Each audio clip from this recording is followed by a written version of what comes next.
Okay, so this is the day 15 review. Um, Not much, basically just a day to do laundry, um, find out what's around us. Took an Uber and went to Outback Steakhouse instead of Texas Roadhouse just to have something different. Get a bloomin' onion, big Foster's, go with the steak. Didn't get, I don't know, I don't remember what we did. We did a lot of walking around, a couple different Ubers. Pretty short day. And then the funniest thing that happened was, we went to Albertsons, got some stuff. Went to Walmart, got some stuff. Um, Sarah got some warmer sweatpants and stuff because she was cold when we were camping the other night.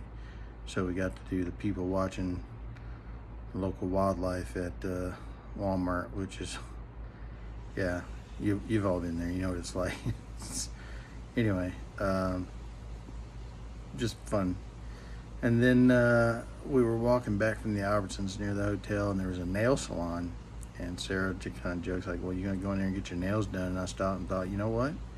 Actually, because I've been having trouble with the three, the ring finger, index finger, and the middle finger. My fingernails have been splitting really bad, like the last 6 months, and that's unusual because I have my history with fingernails is they've always been really strong, grow really fast, not a problem. But they've just been splitting right down the middle, back into the pink, and catching on everything and ripping and tearing, and no amount of cutting them back, filing them, or anything has seemed to have been helping. And same thing on both hands, just those three fingers on both hands. So I went into this nail salon and asked the guy, I said, "Hey, is there anything you can do, like a clear coat or something that you can kind of put on the fingers or on the nails to try to help them keep from coming apart?" Because it was hurting to even put my gloves on sometimes because they would catch, or if I put my hand in a pocket, they would catch, or just I go to pull up a blanket while I'm trying to sleep, they catch. I put my hand under my pillow, they catch. Put my shirt on, just everything they're catching on and snagging and tearing. And yeah, he got out some kind of file and filed them all nice and kind of roughed up the surface, and then he put something on there, I don't know what it was. And then eventually he gets out this little bottle that was purple. I'm like, oh, I don't want any color. I just want clear coat and non-glossy, and stuff. It was just the bottle that was that color. But yeah, he put some kind of hard, like acrylic stuff on there, and you put your hand in the little UV thing that makes it harden. And yeah, it's got a little bit of a sheen to it, but not much. It doesn't look, I didn't have any stars put on there or anything. Little tiny motorcycles, that might have been cool. But seems to be helping so far. I'm not catching and snagging and ripping and all that other kind of stuff. So we'll see how that goes. That's not really a trip related issue because I've been having trouble with that now for, I don't know, 8 or 9 months. Just kind of, I don't know if it's a diet change, just getting old, all the above, whatever. But it was getting very frustrating. I didn't have much nail left to clip off in order to try to fix the issue. But yeah, so we came back and worked on ride reports and stuff a good chunk of the day, uploading pictures to Facebook and everything.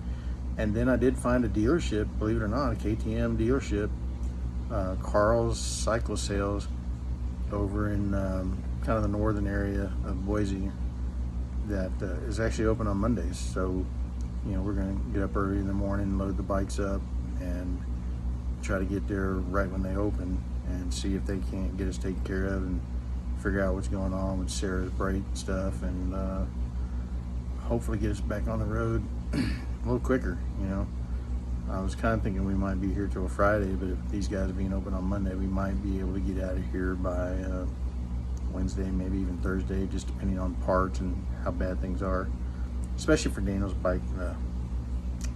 With the rear shock, they're not going to have a rear shock in stock, and the odds of even having like an aftermarket shock in stock is zip for that bike. Maybe some other bike, but not for that bike. So it's going to have to be ordered, and I'm sure that'll jack up the cost as well. But anyway, we'll get up early in the morning, go see what's happening. Meantime, we moved into a cheaper room in the hotel. Had a dog next door that the owner apparently just put the dog in there and left for the evening. So from we got to the room at 9:15, and the dog had already been barking since before we left, couple hours before.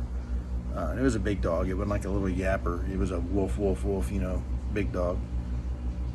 From 9:15 to 11:15, that dog never stopped barking.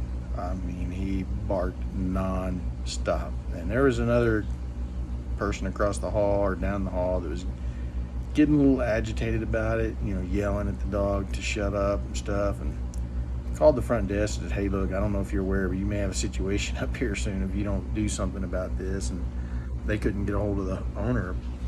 But it was about 11:30, I think, when the owner finally showed up and went in and got the dog calmed down. It's one of those things the owner probably thinks, oh, my wonderful, sweet dog's been sitting here the whole time, not a problem. I don't think they realized what a big deal it was, because ultimately, I guess they would call animal control and they would just open the room and take the dog out, because it was really that bad.